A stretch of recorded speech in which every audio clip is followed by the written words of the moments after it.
Mais on va le mettre sur YouTube aussi, hein. Et bonjour, bonjour YouTube, qui n'arrête pas de croître de partout. Merci pour les messages, pour les pouces, les commentaires, enfin tout ça. Merci, merci beaucoup. Je prends le temps à chaque fois de lire les messages et j'essaye d'apporter des réponses le plus possible. Voilà. Donc vidéo du jour, contraception, mythe, réalité, conseils pratiques. Les objectifs. Moi, j'aime bien toujours se dire, bon bah, on va discuter d'un sujet, promotion, prévention, santé. On va donner des clés de compréhension. Et aujourd'hui, on va prendre en fait un peu les grandes thématiques de la chaîne, patch de la chaîne YouTube, c'est-à-dire comprendre ce dont on va parler. Donc là, en l'occurrence, comprendre les différentes méthodes contraceptives. On va démystifier les idées reçues, ça c'est un thème, c'est une thématique que j'affectionne tout particulièrement. Donc, parce qu'on entend beaucoup de choses. La contraception, ça, c'est un sujet qui nous concerne toutes et tous, j'insiste, à différents moments de notre vie.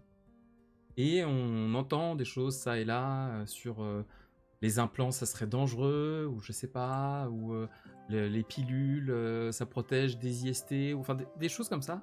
Donc on va reprendre un peu toutes les choses qu'on entend, et on va les détricoter, ou voir si c'est vrai ou si c'est faux. Et enfin, on va discuter de l'impact qu'a la contraception sur la santé mentale en général.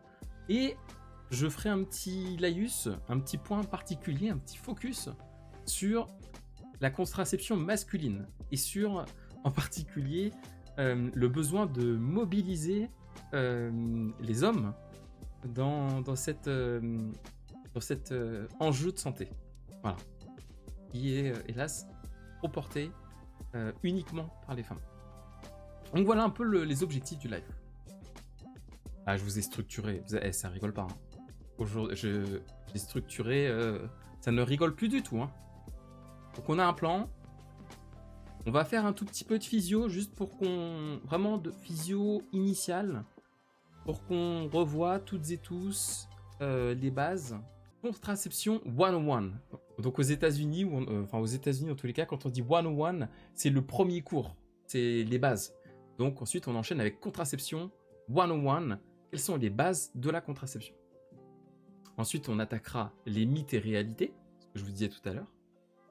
La contraception après 30 ans, la contraception d'urgence, voilà, on parlait des moments de la vie, voilà une notion spécifique d'urgence. Qu'est-ce que la contraception d'urgence? Comment y a-t-on recours? Pourquoi y a-t-on recours?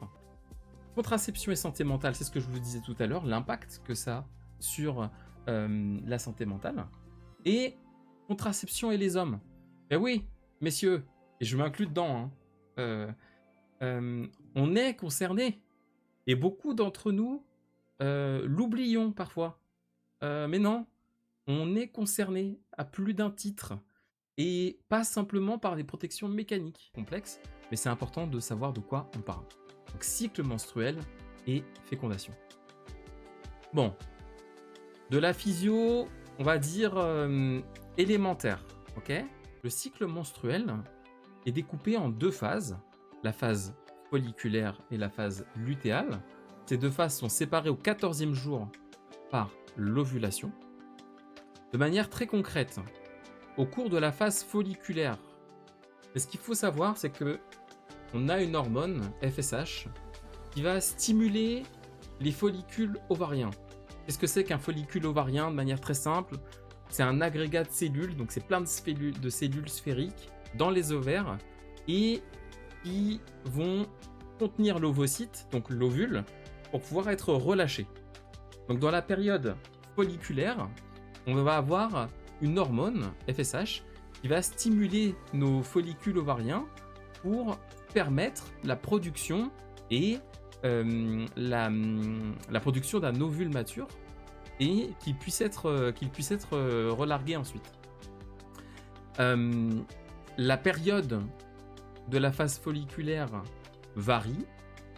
Il faut savoir qu'il y a d'autres hormones qui jouent un rôle prépondérant au cours de cette phase. On le voit en rouge ici. avec les œstrogènes, comme vous pouvez le voir, qui font un pic à la fin de la phase folliculaire. À quoi servent-ils ces œstrogènes? En particulier, ils permettent l'épaississement de la muqueuse utérine et ils permettent de modifier la glaire cervicale pour aller assez rapidement. Donc, on a une modification grâce aux œstrogènes qui vont ensuite permettre à l'ovule, à l'ovocyte produit, d'être largué au cours du 14e jour. Donc, c'est vraiment l'ovulation, la libération de cet ovule, de cet ovocyte, qui va être largué, qui va passer ensuite, et on va regarder anatomiquement par où il passe, mais d'être largué au 14e jour. Alors, phase folliculaire, ok, FSH, les follicules ovariens produisent un ovocyte mature, on a un pic d'œstrogène, une modification de la glaire cervicale, ok, largage de l'ovocyte mature, boum, 14e jour. Et à ce moment-là, on arrive dans la deuxième phase. Deuxième phase, donc l'ovule quitte le follicule ovarien et se déplace tranquillement vers l'utérus au travers des trompes de Fallope. On va aller voir d'un point de vue anatomique juste après. Et ensuite, on a la phase lutéale.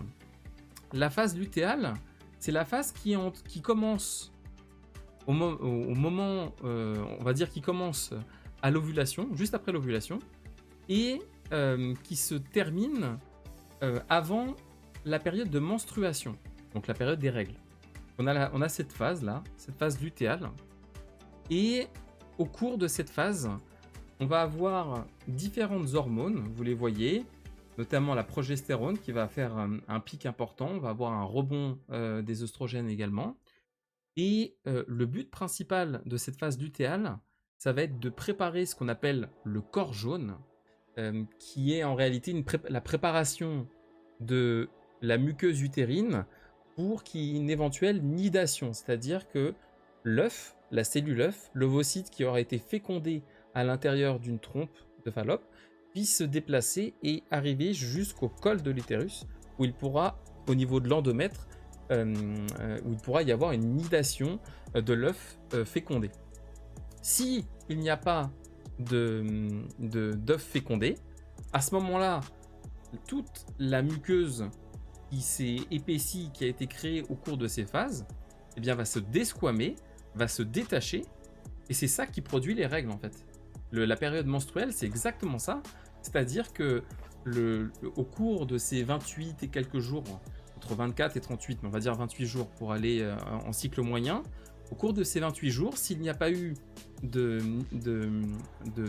fécondation de l'ovule, à ce moment-là, il y a desquamation au niveau de l'utérus de tout ce qui avait été produit pour permettre la nidation de l'œuf.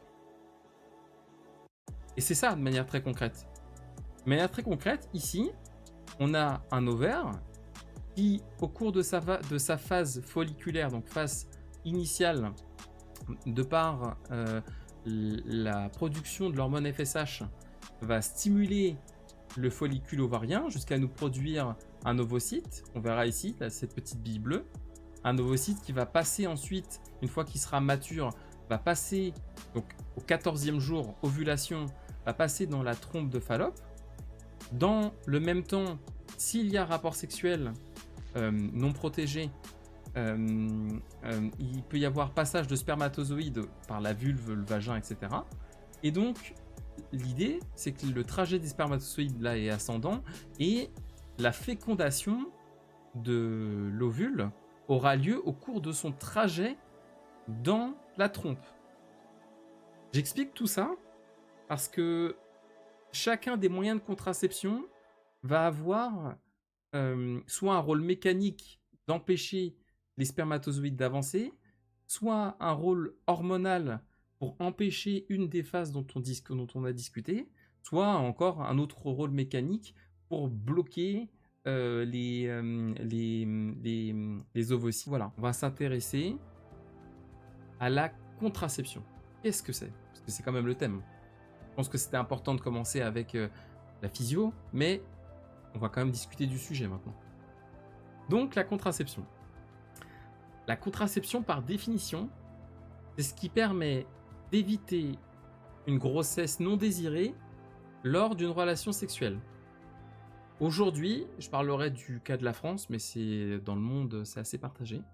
Aujourd'hui, elle est le plus souvent assurée par la femme, et le choix de la méthode dépend du mode de vie, de la santé de la personne.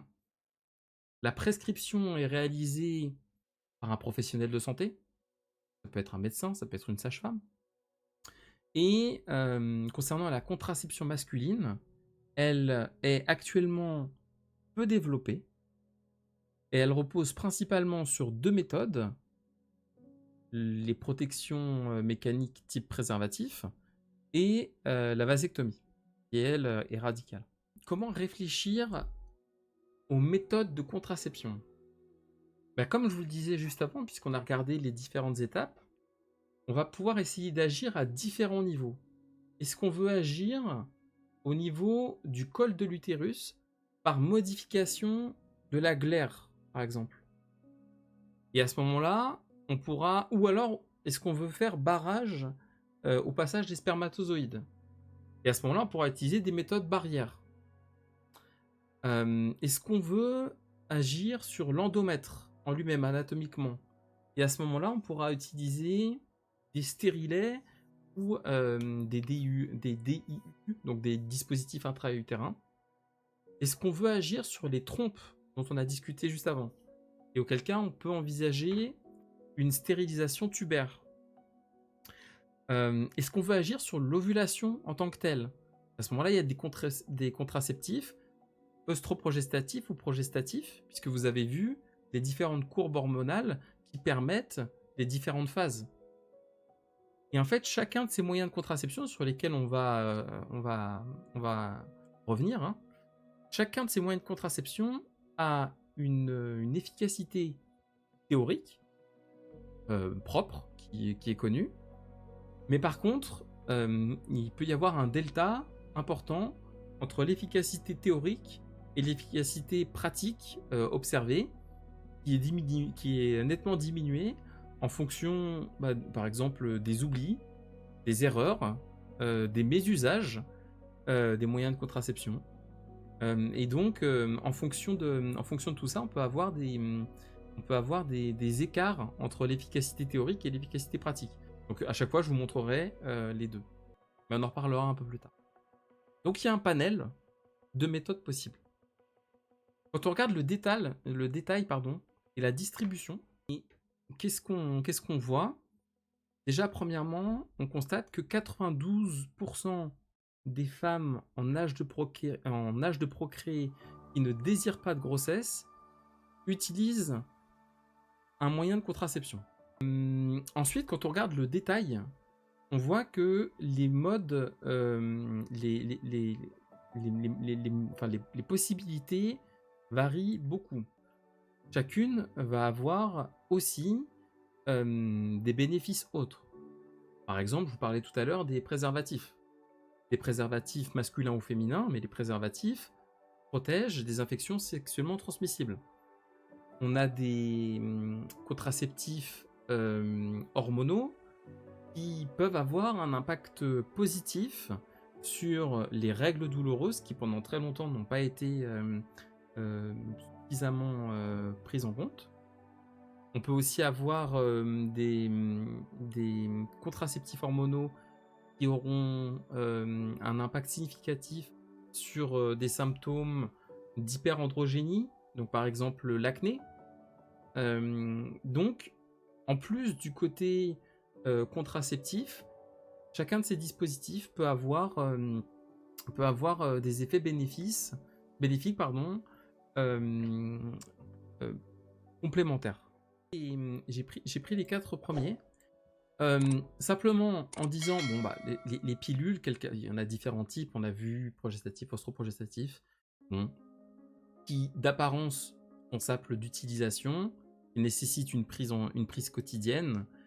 Alors en fonction des pilules, etc., il peut y avoir des variantes, mais en tous les cas, c'est C'est dans les 4 méthodes qu'on a vues avant, c'est la première d'entre elles. Les DIU, donc la deuxième d'entre elles, donc stérilet, c'est juste pour se rendre compte, puisque quand on n'en a jamais vu, on peut imaginer que c'est quelque chose de, enfin je sais pas, ou moins grand. Bah vous voyez, c'est assez discret hein, en fait. Hein. C'est assez discret. Pardon, sur le DIU simplement, dire que c'est discret certes, c'est à poser par un professionnel de santé, hein, évidemment. Les implants sont mis en place sous la peau et qui sont efficaces pendant plusieurs années.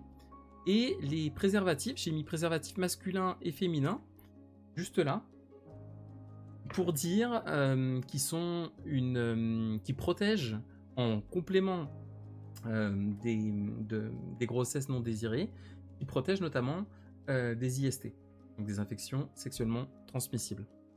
Le point clé de tout ça, et c'est là qu'on en revient à l'importance d'avoir un professionnel de santé à qui on peut parler, avoir quelqu'un de confiance à qui on peut parler. L'essentiel, c'est de se rappeler que chacune de ces méthodes va s'adapter à votre style de vie, à votre mode de vie, à votre préférence personnelle, à votre état de santé, à vos comorbidités si vous en avez, et donc les autres maladies que vous pouvez avoir si vous en avez. Et cela aidant, ça permettra de choisir tel ou tel autre dispositif pour pouvoir trouver lequel conviendra à votre besoin. Ça, c'est vraiment fondamental. D'autant plus que chacune de ces méthodes va avoir des avantages possibles et des effets secondaires possibles. Parce qu'on parle de médicaments, on parle de dispositifs médicaux. Par définition, il y a des effets qu'on attend. Donc là, en l'occurrence, ce serait les avantages possibles. Et puis, il y a des effets qui arrivent, pas à tout le monde, mais qui arrivent, qu'on quantifie grâce à des études, qu'on quantifie, et qui peuvent varier d'une personne à une autre. Donc, c'est pour ça que c'est important de bien avoir en tête quelles peuvent être les méthodes, les types de contraception, ce qu'on peut en attendre, est-ce qu'on peut en attendre de positif, et ce qu'on peut en attendre d'un peu moins positif. Donc par exemple, si je vais aller assez vite, puisque l'essentiel après c'est une discussion avec le professionnel de santé, si on prend des ostroprogestatifs, dans les avantages en plus de ce qu'on a initialement, c'est-à-dire en plus de l'aspect purement contraceptif, on peut espérer, de par le mécanisme biologique des ostroprogestatifs, on peut s'attendre à avoir moins d'acné, je vous disais, dans les bénéfices possibles secondaires. On peut s'attendre à avoir des règles moins abondantes, moins douloureuses, et pour les personnes qui souffrent d'endométriose, qui sont aujourd'hui un mal, l'endométriose qui est un mal qui commence à gagner en visibilité dans le débat public. Mais par exemple, pour les personnes qui souffrent d'endométriose, les ostroprogestatifs ont démontré une efficacité. Par contre, on voit en face, dans les effets secondaires possibles, encore une fois, ça ne veut pas dire que si vous prenez un ostroprogestatif, vous allez cumuler, vous allez avoir une phlébite, avoir une déprime, avoir une baisse de la libido, mais on peut présenter soit aucun de ces effets, soit un de ces effets, soit quelques-uns de ces effets, et c'est pour ça que je dis que l'essentiel, c'est de revenir vers son professionnel de santé. Donc par exemple, dans les effets secondaires qui sont documentés dans la littérature scientifique, on peut avoir des douleurs ou des gonflements mammaires, des nausées, des migraines, qui contre-indiquent de prime abord les ostroprogestatifs auprès des patientes qui auraient déjà des migraines à aura. Donc c'est ce que je vous disais tout à l'heure, en fonction de chaque personne, de vos comorbidités, si vous êtes déjà assujetti aux migraines à aura, donc les migraines ophtalmiques par exemple, on contre-indiquera les ostroprogestatifs. On passera à une autre proposition. Donc voilà, migraine à aura. Il y a un risque important de phlébite et donc de thrombophlébite évidemment. Donc formation, dans les membres inférieurs d'un caillot de sang qui peut migrer ensuite. Des troubles, on va dire, des troubles de l'humeur avec modification de l'appétit, déprime, baisse de la libido, prise de poids. Donc il peut y avoir il y a un ensemble d'effets secondaires possibles. Ce qui fait que si jamais il y a l'introduction d'un de ces médicaments et qu'on constate plusieurs de ces effets secondaires et que, pour le coup, après, c'est la discussion qu'on a en permanence avec nos patients. Quel est l'avantage? Quel est le risque? Quelle est la balance bénéfice-risque? C'est toujours la discussion qu'il faut avoir.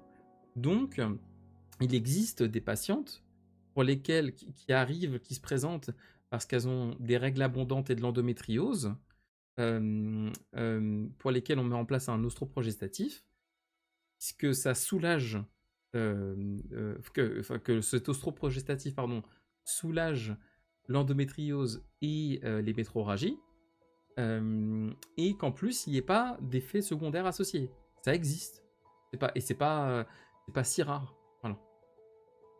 Donc c'est simplement d'avoir à l'esprit qu'il existe, comme dans tout dispositif médical, dans tout médicament, des effets secondaires. Ensuite, on a les progestatifs seuls. Bon, là, pour le coup, dans les progestatifs seuls, on a un arrêt des règles, généralement. Ils ne bloquent pas de manière systématique l'ovulation. L'avantage du progestatif seul par rapport à l'ostroprogestatif, quand on veut mettre en place, quand la patiente souhaite mettre en place un traitement à type de pilule, par exemple, ou un DIU hormonal, c'est que c'est compatible avec des personnes qui ont des migraines et c'est également compatible avec des personnes qui ont des antécédents de phlébite. Ça réduit également les douleurs d'endométriose et ça réduit aussi la tension mammaire. Donc il y a des douleurs au niveau des seins qui sont moins fréquentes. Au niveau des effets secondaires, on retrouve plus ou moins les mêmes que pour les ostroprogestatifs, avec en plus, évidemment pour le DIU hormonal, une douleur au moment de la pause, puisque ça reste invasif, donc c'est pas agréable et c'est douloureux. Risque d'acné et risque de GEU rare, mais risque de GEU, c'est-à-dire de grossesse extra-utérine. Donc voilà pour les traitements hormonaux. Ensuite, on a ce qu'on appelle le DIU au cuivre, au stérilet. Donc c'est le stérilet qui est non hormonal, qui n'a aucun impact sur le cycle, qui lui par contre peut être... Alors la pose est inconfortable, il peut être associé à des douleurs abdominales chroniques, on a un risque aussi de GEU, et on peut avoir une augmentation de la douleur et de l'abondance des règles. Mais ce n'est pas un traitement hormonal. Donc, pas de traitement hormonal, eh bien aucun des effets désirables dont on a parlé avant. On en a d'autres, mais pas ceux-ci. Ensuite, on a les méthodes barrières. Donc les méthodes barrières, je parlerai ici que des préservatifs. Ils sont non hormonaux, donc en avantage. Ils sont efficaces pour les IST, et de tous ceux dont on vient de parler, ce sont les seuls efficaces pour prévenir les infections sexuellement transmissibles. Ils sont parfois contraignants, ils ont une moins bonne efficacité que ceux d'avant, et ils peuvent aussi provoquer une irritation vaginale. Enfin, on appelle les méthodes naturelles. Il en existe différentes qui sont inefficaces. C'est-à-dire qu'on n'est pas, on est entre une chance sur deux, on est à entre 50 et 75%, donc elles sont quand même assez inefficaces. Il y a la méthode du calendrier, c'est-à-dire que puisque je vous ai décrit le cycle, quand on connaît son propre cycle, on sait que grosso modo après la période menstruelle, j'ai tant de jours avant d'avoir mon pic, mon ovulation, que l'ovule va vivre tant de temps, que les spermatozoïdes vont vivre tant de temps, et donc à partir de ce moment-là, je fais un calcul savant pour savoir quand est-ce que je ne peux pas avoir de rapport sexuel, par exemple. Donc ça, c'est la méthode du calendrier. La méthode de la température, c'est à peu près la même chose. C'est qu'on a constaté une augmentation de la température au fur et à mesure, enfin une variation de la température au fur et à mesure du cycle. Et il y a des personnes qui prennent leur température, c'est faible à chaque fois, hein. Mais il y a des personnes qui prennent leur température tout au long de leur cycle. Et il y a certains moments où on voit qu'il y a une variation significative de la température qui correspond à la période d'ovulation et donc qui contre-indique pour ces personnes une activité sexuelle non protégée. Et, et puis il y a aussi ce qu'on appelle la méthode du retrait, qui fonctionne également très mal, hein, d'un point de vue statistique. C'est le fait d'avoir un acte sexuel non protégé, et à ce que, avant l'éjaculation de l'homme, il y a un retrait de la vulve pour que les spermatozoïdes ne puissent pas aller à l'intérieur et faire le parcours du combattant jusqu'au trompe de Fallope en cas d'ovulation. Pareil, méthode qui a démontré son inefficacité. Donc pareil, une fois qu'on a dit ça, l'essentiel, c'est de peser le pour, le contre, de se dire bon, qu'est-ce qui correspond à mes besoins, j'ai des antécédents de migraine, qu'est-ce que je peux faire, j'ai des antécédents de phlébite dans ma famille, est-ce que c'est risqué pour moi, j'ai plein de questions, j'y comprends rien, pas de problème, il y a des professionnels de santé qui sont là pour nous aider. Hop. Alors là, je vous ai juste remis sur... j'ai remis le site après. J'ai remis le site, vous pourrez aller regarder. Il y a toutes les méthodes. Il y a toutes les méthodes. Moi, j'ai pris que celles qui m'intéressaient. Je le remettrai à la fin avec les sources utilisées comme d'habitude. Ça vient de questionsexualité.fr. Et je vous parlais tout à l'heure des taux d'efficacité théorique contre les taux d'efficacité pratique. Et de comparer les méthodes. Donc, mais vous pouvez trier par est-ce que c'est posé par un professionnel, est-ce que c'est pendant chaque rapport, est-ce qu'il y a des hormones ou pas, et quel est le prix. Et vous voyez là par exemple, j'ai pris l'exemple du dispositif intra-utérin au cuivre, et vous avez gratuit pour les moins de 26 ans, prix moyen à l'achat basé sur les prix publics constatés en 2022, remboursé à 65% par l'assurance maladie et à 100% pour les moins de 26 ans. Donc, vous avez tous les dispositifs possibles. Vous pouvez les trier par efficacité, pratique. Hein. Moi, encore une fois, parce que, exemple, je vous disais, comme ça, vous n'êtes pas obligé de me croire, hein, et c'est très bien d'ailleurs. Ne croyez jamais quelqu'un qui vous déblatère sa science, non. On a des données qui sont là pour étayer nos propos. Et bien voilà, l'efficacité théorique du préservatif externe masculin, il est de 98%. L'efficacité pratique, c'est 85%. Pourquoi ? Parce que des fois ça craque, parce que c'est mal mis, parce que ça glisse, parce que ceci, parce que cela. Pareil pour le féminin. 95%, 80%. Pourquoi ? Parce que c'est plus compliqué à mettre également. Il n'y a pas forcément une éducation thérapeutique par rapport au préservatif féminin. Est-ce que à l'école, enfin, moi quand j'étais au collège, on avait un cours d'éducation civique et sexuelle, on nous a expliqué comment fonctionnaient les préservatifs externes masculins. J'ai jamais eu, avant d'arriver en médecine, je n'avais jamais vu un préservatif féminin. Donc c'est pareil, il y a de l'éducation derrière ça, de l'éducation de l'utilisation de l'outil, du confort que ça a, etc. etc. Donc c'est pour ça. Par contre, après, quand on regarde les implants, évidemment, la vasectomie, la vasectomie, oui, l'efficacité théorique, elle est quasiment à 100%, l'efficacité pratique, elle est également quasiment à 100%. Il n'y a pas de... Il n'y a pas vraiment de grande surprise par rapport à tout ça. Vous voyez ?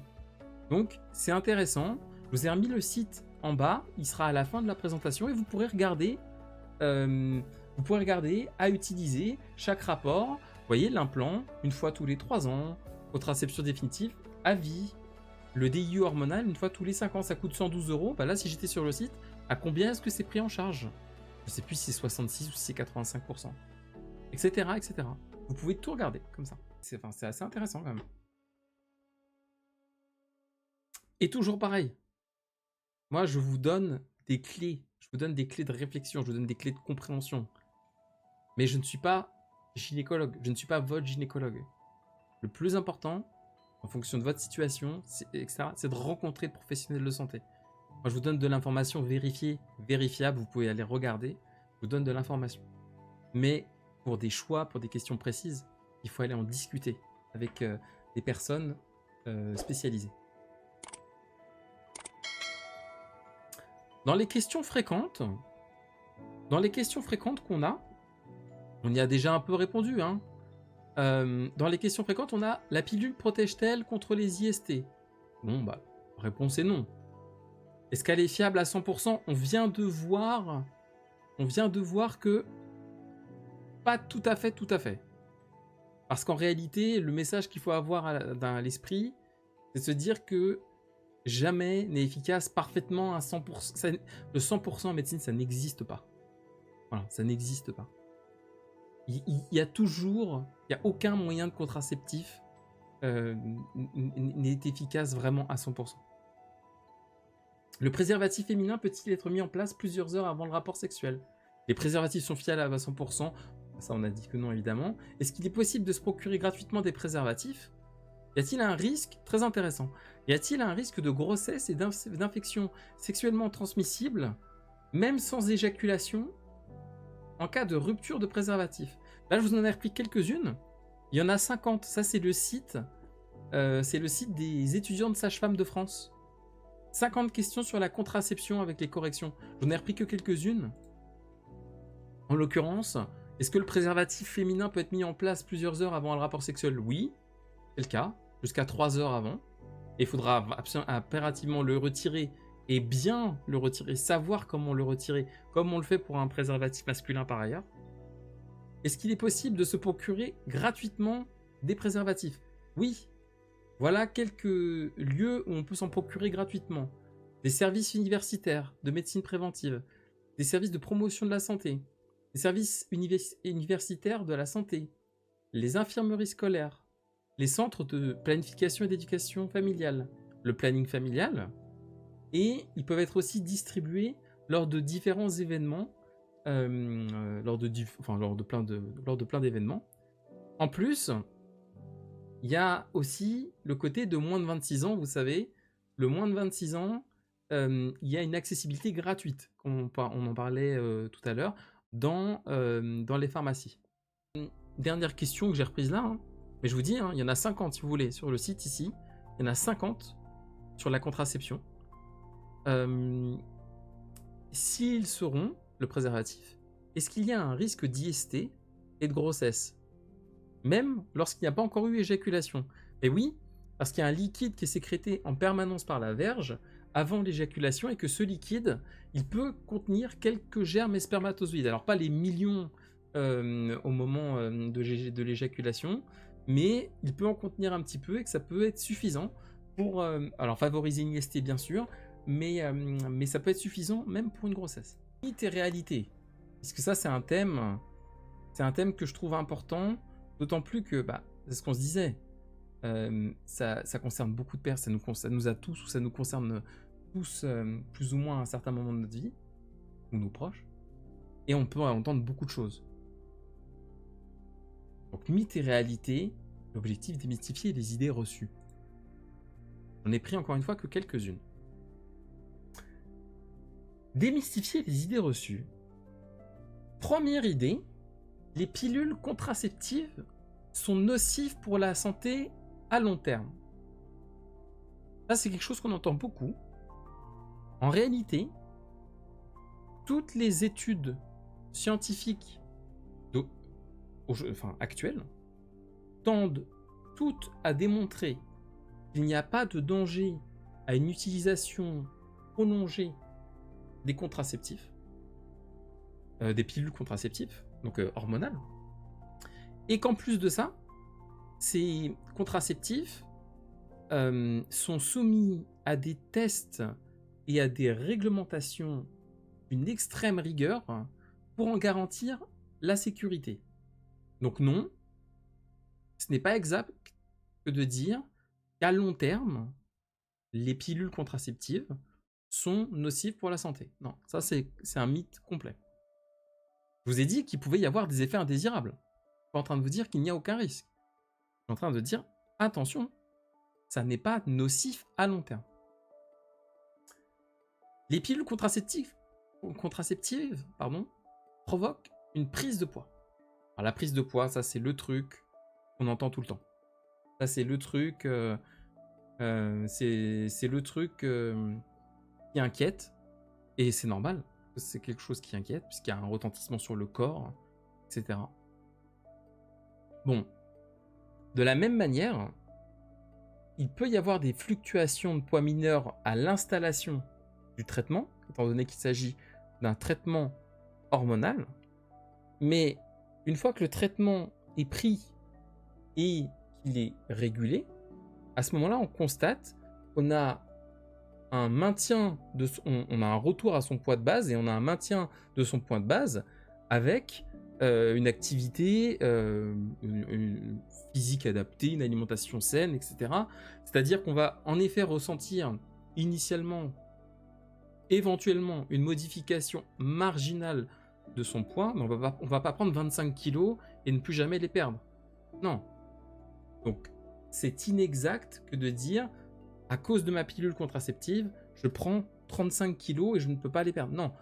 Puisqu'il y a un côté hormonal, ça peut arriver, ça peut faire partie des effets, mais statistiquement, encore une fois, il n'y a pas de prise de poids significative, secondaire, à l'utilisation des pilules contraceptives.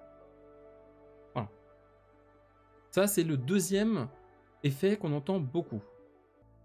Le troisième, parce que des fois, il y en a qui disent, bon, bah là, j'ai pas de petit copain, donc j'arrête, je n'ai pas besoin, et puis je reprendrai, puis j'arrête, et puis je reprends, j'arrête, je reprends. Non, il n'y a aucune indication médicale à interrompre l'utilisation d'une pilule contraceptive. L'utilisation continue et sûre, elle peut aider à prévenir des grossesses non désirées, et si on souhaite avoir des conseils personnalisés parce que on considère qu'au bout d'un certain temps, bah non, en fait, je souhaite changer de mode de contraception, ben, il faut en discuter avec un professionnel averti directement. Mais faire des stop and go, non, c'est pas du tout une bonne idée, non. Les pilules contraceptives n'offrent aucun avantage pour la santé au-delà de la contraception. Moi, je me suis évertué à vous démontrer l'inverse depuis le début de notre échange. Il y en a plein, hein, mais il y a des pilules contraceptives qui peuvent aider à la régulation des cycles menstruels. Il y en a qui peuvent réduire les crampes et les douleurs abdominales. Il y en a qui peuvent diminuer certains risques de maladies tels que les kystes ovariens, les cancers de l'endomètre. Il y en a qui peuvent, au moment de l'adolescence, permettre de juguler les pics d'hyperandrogénie, donc l'acné par exemple, et aussi les syndromes d'une maladie qui s'appelle le syndrome des ovaires polykystiques. Donc on peut mettre aussi des pilules contraceptives au-delà purement de l'aspect contraceptif, puisqu'ils jouent un rôle hormonal également. Il y a un cas particulier sur l'allaitement. J'ai eu un enfant. Est-ce que je dois reprendre ma contraception tout de suite? Est-ce que je peux reprendre ma contraception tout de suite? On ne doit pas utiliser... Donc l'idée c'est, vous ne devriez pas utiliser de pilule pendant l'allaitement. C'est partiellement vrai. C'est-à-dire que on peut utiliser certaines pilules progestatives seules, ou ce qu'on appelle des mini-pilules, et à ce moment-là, elles peuvent être utilisées sans danger pendant l'allaitement, puisque ça n'affecte pas la production de lait. Et c'est pareil, dans ces cas particuliers, il faut vraiment en discuter avec son médecin traitant et son gynécologue. Mais il existe des possibilités. La contraception est réservée aux femmes. Bon, j'ai fait un chapitre entier là-dessus, on va en parler tout à l'heure, mais heureusement que non. Heureusement que non. on décide pas de faire un enfant tout seul ou on décide pas de ne pas en faire tout seul. C'est pas possible, cette conception. Donc non, la contraception est une responsabilité partagée. Et les hommes peuvent utiliser, on en a discuté tout à l'heure, des préservatifs. Ils peuvent aussi, à terme, faire quelque chose de beaucoup plus invasif qui s'appelle une vasectomie pour quelque chose de définitif. Ils peuvent aussi tout simplement, et on va en discuter après, être un soutien quotidien, et ça peut se faire de plein de manières différentes. Donc non, la contraception n'est absolument pas réservée aux femmes. S'il y a un message à retenir de ce live, c'est que ce live n'est pas destiné aux femmes, ce live est destiné à tout le monde. Cet échange est destiné à tout le monde, vraiment, tous les âges, etc. Autre chose que j'ai personnellement entendu, c'est pour ça que je l'ai mis entre guillemets, non, je veux pas de stérilet, le stérilet rend stérile. La contraception provoque l'infertilité. Non, c'est faux. À long terme, il n'y a aucune étude ne démontre que l'utilisation d'aucune méthode. Alors, oui, les ligatures, du côté des femmes ou la vasectomie du côté des hommes, oui. Là, c'est de la contraception unique et invasive. Là, en effet, c'est l'infertilité après. Mais mis à part ça, les méthodes hormonales ne provoquent absolument pas d'infertilité à long terme. La fertilité revient après l'arrêt des traitements. Et pareil pour les stérilets, enfin, tout quoi. Vous ne pouvez pas tomber enceinte pendant vos règles. Et bien ça, c'est inexact également. C'est très très peu probable, mais il existe, puisqu'on en parlait tout à l'heure, je vous ai proposé un beau schéma de 28 jours, au 14e pile, il y a l'ovulation, etc. Bon, dans la vraie vie, c'est pas comme ça. Dans la vraie vie, il existe des personnes qui ont des cycles plus ou moins longs, plus ou moins courts, des cycles irréguliers aussi, et il peut y avoir des moments où on a l'apparition de saignements qui peuvent s'apparenter au saignement menstruel mensuel, et qui peuvent nous faire dire bon bah je peux pas tomber enceinte puisque j'ai mes règles, et en réalité ce n'est pas le cas. Donc c'est possible de tomber enceinte pendant ces règles. Et enfin, puisque c'était le point de transition par rapport à au sujet d'après, la contraception d'urgence est la même chose que l'avortement. Alors, pas du tout, puisque la contraception d'urgence, et on va vraiment expliquer ce que c'est après, mais prévient la grossesse en retardant l'ovulation de 1 ou en empêchant la fécondation. Ce qui fait qu'on n'est pas du tout dans la même logique que ce qu'on appelle l'avortement. Voilà quelques mythes que je voulais, enfin quelques idées reçues que j'ai pu entendre, donc j'ai pu voir ça et là, et qu'il était quand même important de ramener à la réalité. Hop. La contraception après 30 ans. Alors, la contraception après 30 ans, en fait, ce qu'il faut se dire, c'est qu'après 30 ans, les besoins contraceptifs évoluent pour la simple et bonne raison qu'on a des changements hormonaux à partir de 30 ans. Et surtout après 35 ans, on le constate, mais dès 30 ans, on le voit. On a un taux de fécondité qui atteint son pic à 30 ans et qui diminue progressivement à partir de 30 ans pour vraiment décroître de manière significative à 35 ans. Pourquoi ? Parce que donc on a cette baisse de la fertilité qui est présente à cause des changements hormonaux principalement. On a une réduction de la production d'œstrogènes. On a des cycles menstruels qui peuvent également varier légèrement, ce qui fait que à partir de 30 ans, et en plus, il n'y a pas de règle, mais généralement à 30-35 ans, on a déjà une idée de sa structure familiale, de l'organisation de sa structure familiale. qui fait que à partir de 30 ans, on se pose la question des méthodes adaptées à l'âge. Autant quand on est un peu plus jeune, quand on a 20 ans, on va peut-être privilégier des dispositifs médicaux ou des médicaments qu'on pourra arrêter et reprendre plus ou moins facilement.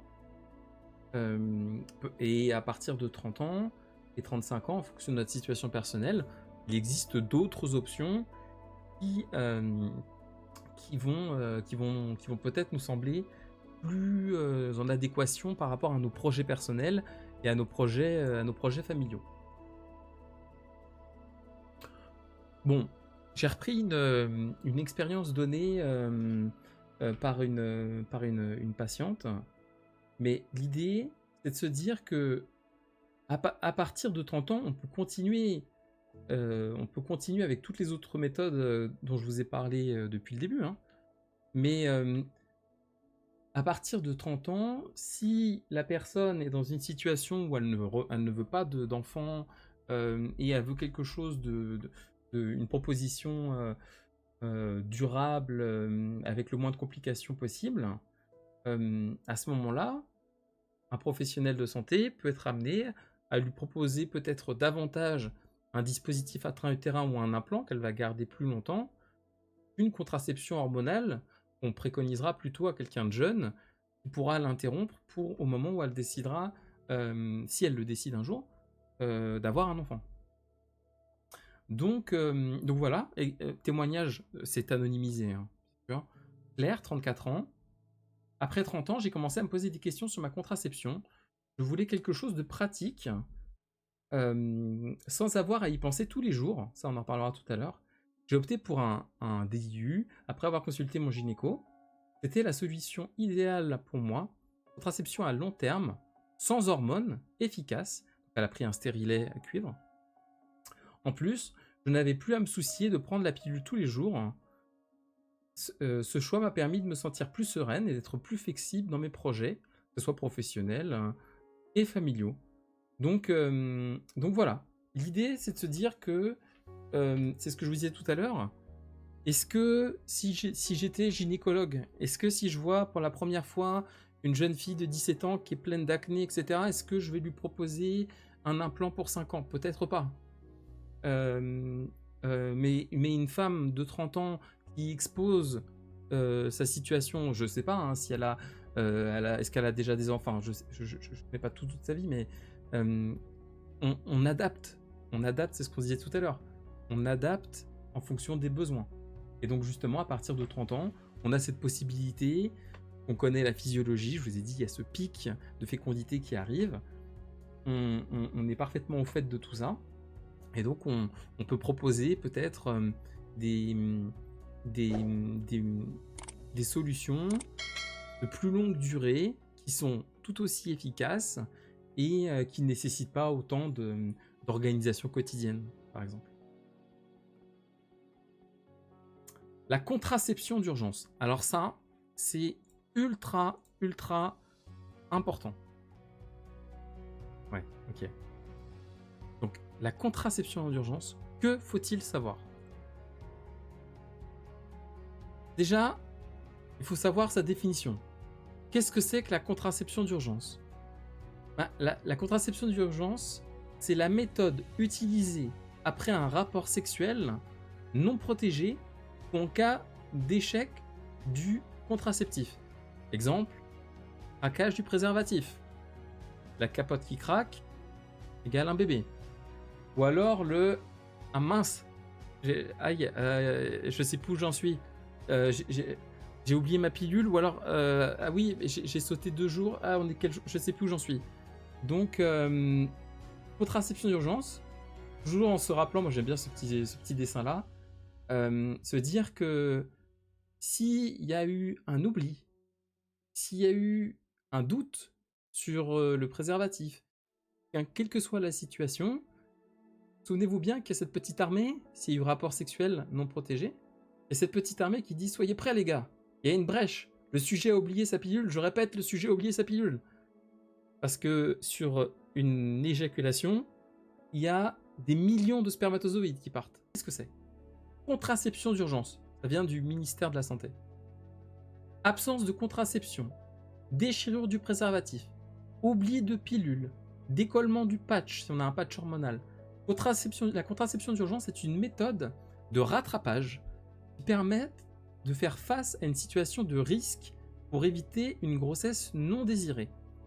Elle est utilisée elle est utilisée quel que soit le moment où ce rapport est intervenu dans le cycle. Il existe différentes contraceptions d'urgence, hormonales, non hormonales, et elle se présente sous la forme d'un comprimé à prendre le plus tôt possible. Plus elle est prise rapidement, plus elle est efficace. Ensuite, il nous rappelle quelques exemples. Je vais continuer un peu sur le sujet parce que c'est très important. Donc, ce qu'on appelle la pilule du lendemain, elle est efficace à partir de 72 heures et jusqu'à 5 jours après le rapport sexuel non protégé, lorsqu'il y a eu ces événements. Le DIU, il est efficace s'il est posé dans les 5 jours. Donc c'est une autre possibilité qu'on connaît moins, mais il est possible d'avoir un dispositif intra-utérin s'il est posé dans les 5 jours. Attention, je dis, même s'il y a une prise de la contraception hormonale d'urgence, l'efficacité 100%, ça n'existe pas. Donc, pour savoir si ça a été efficace, il faut être bien vigilant à surveiller l'apparition des prochaines règles. C'est vraiment, vraiment fondamental. La date des règles peut être avancée de quelques jours, elle peut être retardée également de quelques jours, et il faut s'assurer de ne pas être enceinte à travers un test de grossesse urinaire disponible en pharmacie ou en parapharmacie, des prises de sang qui peuvent être prescrites par votre médecin généraliste, gynéco, sage-femme, etc. Surtout si on constate un retard de plus de 5 jours dans les règles, si les règles vous paraissent anormales, peu abondantes, d'une durée courte, si elles sont accompagnées de douleurs inhabituelles, parce qu'on pourrait être dans un cas où on fait ce qu'on appelle une GEU, c'est-à-dire qu'il y a une grossesse qui n'arrive pas jusqu'à l'utérus. Donc on a une perte de sang, mais qui pose souci. Ah oui, chose très importante depuis 2023, la contraception d'urgence en pharmacie pour toutes les femmes, sans prescription médicale, prise en charge à 100% par l'assurance maladie. Parce que vous allez me dire, oui, mais cette contraception d'urgence, comment est-ce qu'on l'obtient Donc, voilà. Gratuité depuis 2023, sans prescription médicale et avec une prise en charge à 100% par l'assurance maladie. Ça, c'est dans le cas de la pharmacie. Mais ce n'est pas toujours la pharmacie. Et là, je suis allé sur le site de la Sécu, de la CEPAM plus exactement, donc de l'assurance maladie, pour avoir les cas particuliers. En particulier, les mineurs. Si vous êtes mineur, vous pouvez aller en pharmacie. Il ne faut pas hésiter à poser des questions au pharmacien. Le pharmacien qui est là aussi, qui est formé pour vous conseiller.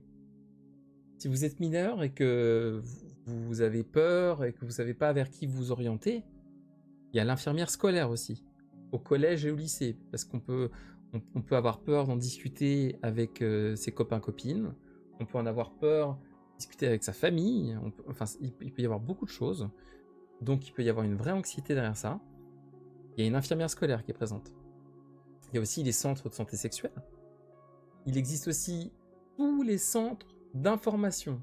Donc, tous les centres d'information des maladies sexuellement transmissibles, que ça soit VIH, hépatite, enfin tous.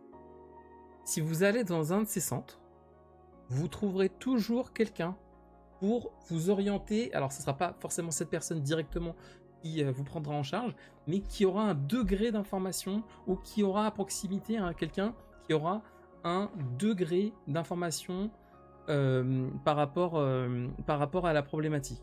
Donc c'est se dire qu'il existe des ressources. Il existe des ressources.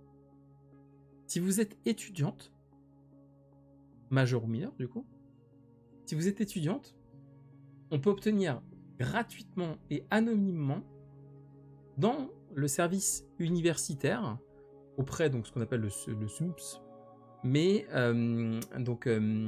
c'est la médecine préventive et prévention santé. On peut obtenir directement cette fameuse pilule.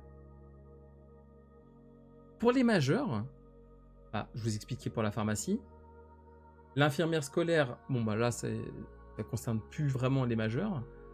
Les centres de santé sexuelle, ça y a pas de souci. Et les Cégides, de la même manière, eux ils s'adressent à tout le monde. Donc c'est vraiment important. Voilà ce qu'il faut retenir sur la contraception d'urgence. Et je pense que c'est ce qu'il y a c'est essentiel de se dire que quel que soit notre profil et le moment de notre vie, on a des ressources. Voilà. Et c'est pareil, ça sera partagé ce sera partagé dans le lien de la description YouTube. Salut Bjorn. Contraception et santé mentale. Contraception et santé mentale, ça aussi c'est essentiel. On a parlé des contraceptifs hormonaux tout à l'heure, et on a dit que les contraceptifs hormonaux pouvaient avoir un impact sur l'humeur, l'anxiété, la baisse de la libido, ça pouvait avoir une influence sur le sommeil, que ça pouvait avoir une influence sur le stress. Donc là, simplement ce qui est important, c'est de se dire que forcément, les contraceptifs hormonaux ont un impact sur la santé mentale. Ils peuvent déclencher des troubles de l'humeur, quels qu'ils soient. Donc il existe plusieurs études n'ont pas encore démontré tous les liens qui existaient entre les contraceptifs et les troubles de l'humeur. Dans tous les cas, le cycle hormonal sur les neurotransmetteurs, on le connaît depuis très très longtemps. Donc, on peut avoir des épisodes de tristesse, d'irritabilité, en particulier lorsqu'on introduit un traitement hormonal chez des personnes jeunes, à un moment où il y a des pics hormonaux. Donc pour le coup, c'est pareil, il faut bien réfléchir. Il faut bien réfléchir. Si on présente ce genre de symptômes, une baisse de la libido, une influence sur le sommeil, sur le stress, sur l'anxiété, ou si on présente des troubles de l'humeur, il faut impérativement en discuter avec son médecin traitant. La charge mentale, et ça c'est parfait, parce que ça va permettre de faire le lien avec la contraception et les hommes. Faut savoir qu'en plus des liens qui existent donc entre troubles de l'humeur, entre baisse de la libido, etc. Faut savoir que on est dans un pays où la charge mentale en matière de santé est portée principalement par les femmes, toutes les études le démontrent. En matière de contraception, c'est encore plus surreprésenté. Que c'est la charge mentale contraceptive, en réalité, c'est une charge qui est à la fois émotionnelle, logistique, financière, et qui bien souvent ne porte uniquement sur les femmes. Et donc, il est essentiel de bien avoir ces éléments à l'esprit, de voir quels sont les outils qu'on peut utiliser pour se libérer d'une partie de la charge. Il existe des applicatifs, par exemple. Moi, j'aime bien cette illustration. Ça montre quand même plutôt bien le parcours du combattant que ça peut être. Ah non, j'ai plus de pilule. Ah bah mon ordonnance est périmée. Ah bah je dois appeler le docteur, mais le docteur il est pas disponible avant 3 mois. Ah bah je vais appeler un autre docteur, c'est pas grave puisque mon docteur habituel est pas disponible. Ah bah l'autre docteur il prend pas de nouveaux patients. Ok. Donc je suis dans une situation compliquée. C'est porté, hélas, bien trop souvent par les femmes. Et justement, c'est le moment de parler un peu des hommes. Parce que on parlait des différents rôles, on a parlé des outils de prévention des hommes, mais il y a aussi le rôle support et soutien pour, des hommes dans ce contexte. Moi, j'aime bien cette iconographie. Tu te souviens, si j'ai pris ma pilule ce soir, se questionne une femme qui a travaillé toute sa journée, qui a eu toutes les complications, etc. Et le gars qui répond aucune idée, bon on nique maintenant ou pas? Hélas, c'est un peu le... Enfin, hélas, fut un temps, et encore bien souvent aujourd'hui, c'est un peu comme ça. Donc, on va essayer de voir comment est-ce qu'on peut essayer d'aborder ces sujets. Déjà, INSERM, donc juste pour dire les options de la contraception masculine. Bon, donc l'INSERM, c'est vraiment une source indiscutable. Les contraceptifs masculins consistent en 3 formes. Le retrait, donc coitus interruptus, donc on interrompt l'acte avant l'éjaculation. On a vu que c'était une méthode qui était inefficace. La vasectomie, qui consiste chirurgicalement à faire en sorte qu'il n'y ait plus de sperme dans l'éjaculat.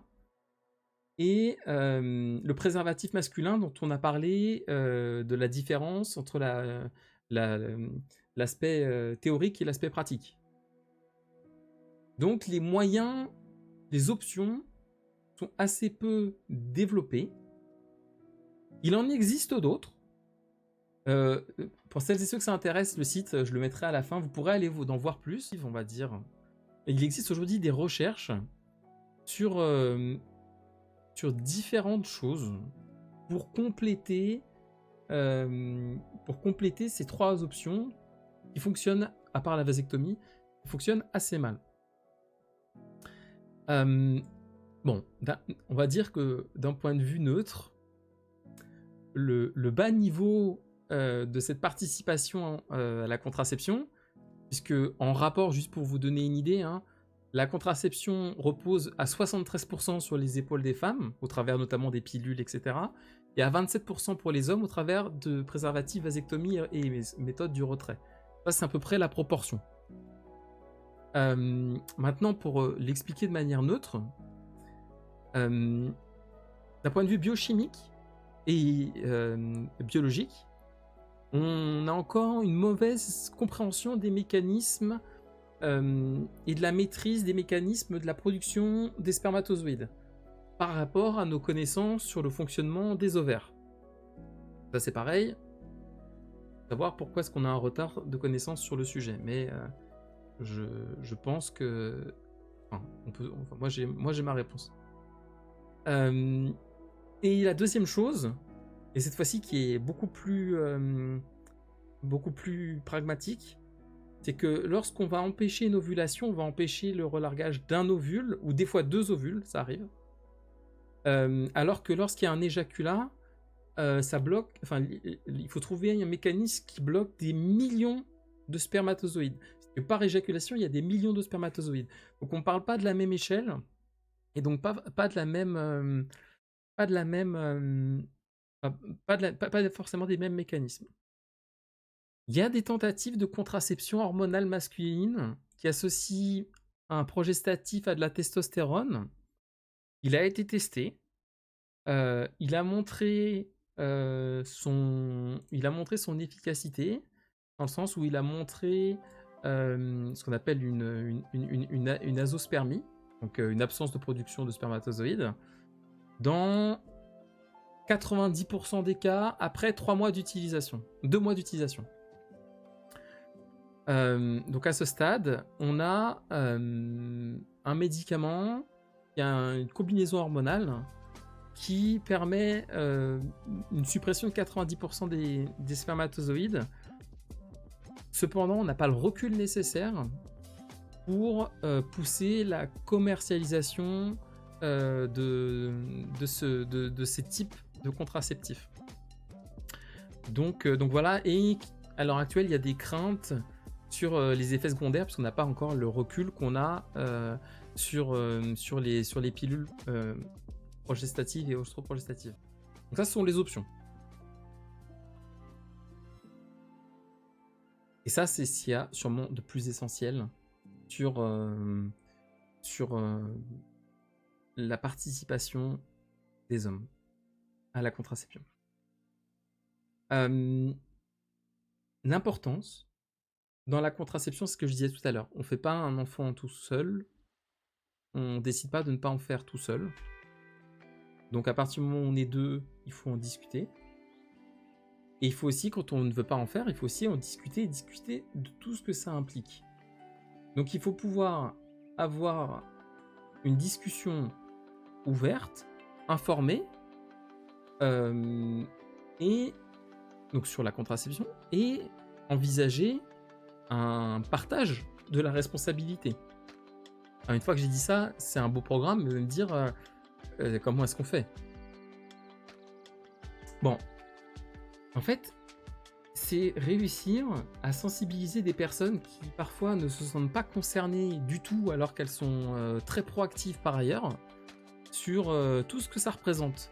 Je vous disais tout à l'heure, le fait que ça soit une charge mentale à porter en permanence, une charge organisationnelle, les rendez-vous, les ceci, les cela, une charge financière puisque tout n'est pas pris en charge à 100%.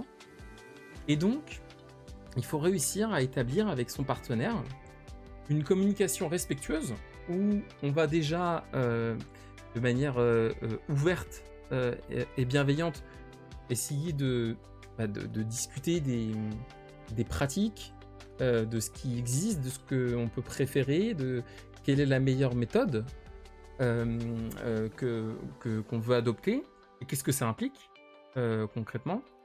Et en partageant de l'information, réussir à avoir l'adhésion du partenaire qui va pouvoir ensuite participer à plein de choses.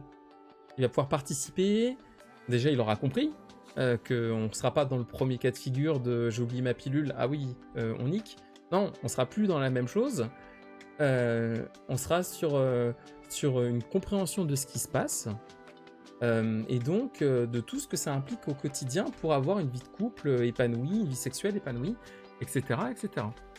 Ça prend beaucoup d'aspects. C'est arriver à co-construire une responsabilité partagée. Le fait, par exemple, qu'en cas d'utilisation de préservatifs, s'assurer que l'un et l'autre on est toujours un, bah, c'est pareil, c'est de la double responsabilisation. Le fait qu'on soit tous les deux parfaitement conscients et informés de la contraception, de ce que ça implique, des avantages, des inconvénients. Ça nous permet aussi de comprendre s'il y a des effets secondaires au moment de l'introduction d'un nouveau médicament, de comprendre ce qui se passe et de participer à tout ça. Et j'ai pris un exemple que j'ai trouvé. Théo, 28 ans, moi j'ai trouvé très intéressant Théo. Théo qui nous dit, au début, c'était souvent ma copine qui gérait toute la partie contraception. Elle prenait la pilule, suivait les rendez-vous médicaux, ça avait un coût. J'ai vite compris que ce n'était pas juste une question de responsabilité, mais aussi une charge financière et toute une organisation. Elle avait beaucoup à penser, il y avait les prescriptions, les renouvellements, l'attente à la pharmacie. Apparemment Théo aime pas attendre à la pharmacie. Ouais, mais il faut y aller, il faut attendre, ok. La gestion des effets secondaires, ouais, quand il y en a. Et j'étais juste spectateur. Un jour, après une discussion ouverte, j'ai réalisé qu'il était important pour moi d'assumer ma part, tant sur le plan financier que logistique. Alors, en complément de ce qu'elle faisait déjà, J'ai décidé d'opter pour le préservatif, mais aussi de participer, mais aussi de participer au reste à charge financier du traitement. Donc il dit, en plus de tout ce qu'elle fait, et ben hop, moi je vais faire ce que je peux faire de mon côté, donc préservatif, et je décide de participer au reste à charge financier du traitement. Avec son accord, je me permets de lui rappeler de bien prendre sa pilule si je vois qu'elle l'a oublié à la maison. Donc je suis concerné. Beaucoup de femmes utilisent des applications ou des montres qui rappellent des heures fixes, etc. Mais, puisqu'il le sait aussi, et bah, s'il y a un oubli, il peut le dire. Ça a permis de soulager ma copine de toute cette organisation. Ça nous a aussi permis de partager les coûts liés à la contraception. Et lui, ce qu'il en retire, c'est que je me sens plus impliqué, plus responsable dans notre vie de couple. 28 ans. Donc vous voyez, et ça ne peut arriver que... Et c'est un vrai cas. Hein. Ça ne peut arriver que lorsqu'on prend le temps de discuter, de comprendre, d'être informé, d'éduquer, voilà. Ça prend du temps. Hein. Donc c'est important de réussir à poser les bases d'une fondation qui vont permettre d'aboutir à un équilibre dans la relation sur ce sujet qui est essentiel. Et donc pour finir les amis, puisque là j'ai traité tous les objectifs, déjà un grand merci, j'espère que vous avez appris des trucs aujourd'hui. Je vais prendre un temps, je vais regarder s'il y a des questions, n'hésitez pas, mais je vais prendre le temps. Un grand merci à tout le monde. Et puis en résumé de ce qu'on s'est dit, bon, on a regardé en points clés, on a vu les méthodes contraceptives. Et on a vu qu'il en existait plein d'options. On a vu qu'il y avait des préférences de vie à prendre en compte, des styles de vie, des préférences, que ce soit le dispositif intra-utérin, que ce soit les pilules, que ce soit les protections mécaniques, etc. Que chacune d'entre elles proposait des avantages et proposait des inconvénients. Ça, c'est ce qu'on a vu. Ensuite, on a un peu discuté des mythes et réalités, et avec, au travers de 2-3 grands mythes, on a essayé de déconstruire des idées reçues qu'on pouvait avoir pour essayer de fournir de l'information scientifique, précise et basée sur la science. Ça, c'est fondamental. On a fait un petit focus sur l'évolution de la contraception avec l'âge. On a vu qu'après 30 ans, on pouvait s'adapter, qu'il y avait des dispositifs qui étaient plus ou moins adaptés en fonction des personnes, des âges, des comorbidités. On a fait un petit focus sur la contraception à 30 ans et après 30 ans. On a parlé de la contraception d'urgence. Contraception d'urgence essentielle, hein, encore une fois, avec les différentes options, les jours, se rappeler que plus on la fait rapidement et meilleures sont nos chances de prévenir quelque chose qu'on ne souhaite pas voir arriver. Et vers qui peut-on s'orienter en cas de difficulté. Donc c'était essentiel. On a fait un point sur la santé mentale, avec en particulier la charge mentale dont on vient de parler, qui est très très lourde et qui est portée à plus de 70% par les femmes, même encore plus que ça, par les femmes au quotidien. Et c'est pour ça que nous, les hommes, mais même nous collectivement, on a un rôle à jouer sur la contraception, sur le fait de bien comprendre que c'est une responsabilité qui est partagée, que pour avoir la contraception la plus adaptée, il faut consulter un professionnel de santé pour pouvoir choisir la meilleure méthode qui vous correspond et qui, en plus de l'aspect de contraception, pourra peut-être, si vous avez des comorbidités, avoir un intérêt complémentaire. Voilà. En complément, juste pour que vous soyez sûr que j'ai pas tout inventé. Mes sources, comme je le fais à chaque fois, hein. Santé publique France, qui, bon, le site de, enfin c'est un des sites d'épidémiologie en France où on récupère toutes les données, enfin beaucoup de données. Et en l'occurrence, on peut avoir une vue d'ensemble des méthodes contraceptives en France, donc Santé publique France. Le ministère de la Santé en particulier, il nous propose un très bon PDF que je vous mettrai, sur Discord parce qu'il est très intéressant. Donc c'est sur la prescription adaptée, en sachant que, encore une fois, hein, ça ce sont des aides, mais que ça ne remplacera jamais le conseil éclairé en individuel d'un professionnel de santé. Bon, l'OMS simplement sur les détails, la contraception de manière générale, les effets secondaires, l'efficacité par rapport aux différents modes d'action, etc. Et enfin, le planning familial, qui propose une explication détaillée des différentes méthodes contraceptives. J'ai pris le collège, donc enfin l'association américaine de gynécologie et d'obstétrique, puisque c'est toujours les références, hein, ce sont les sociétés savantes. Donc là, en l'occurrence, c'est évidemment en anglais, mais c'est assez pointu. Et enfin, le site dont je vous ai parlé tout à l'heure, sur lequel il y avait le grand tableau, Question Sexualité, qui est une plateforme qui permet d'avoir différentes ressources numériques sur la contraception et l'impact des différentes méthodes sur la santé physique, la santé mentale et puis de manière générale. Donc voilà un petit peu les sources utilisées, et voilà un petit peu le live du jour sur la contraception. Que vous en retirez encore quelque chose. Je vous dis à très vite. Un grand merci pour votre présence. Un grand merci pour votre participation. Et puis pour le live Twitch, pour toutes les questions. Et puis un grand merci aussi à ceux de YouTube. Un grand merci à ceux de YouTube parce que ça n'arrête plus là. N'hésitez pas à mettre des petits commentaires, des petites questions. Je vais lire tout ça. Je vais faire le montage. Un grand merci à vous toutes et à tous. Prenez bien soin de vous et à une prochaine si vous souhaitez. Allez, ciao.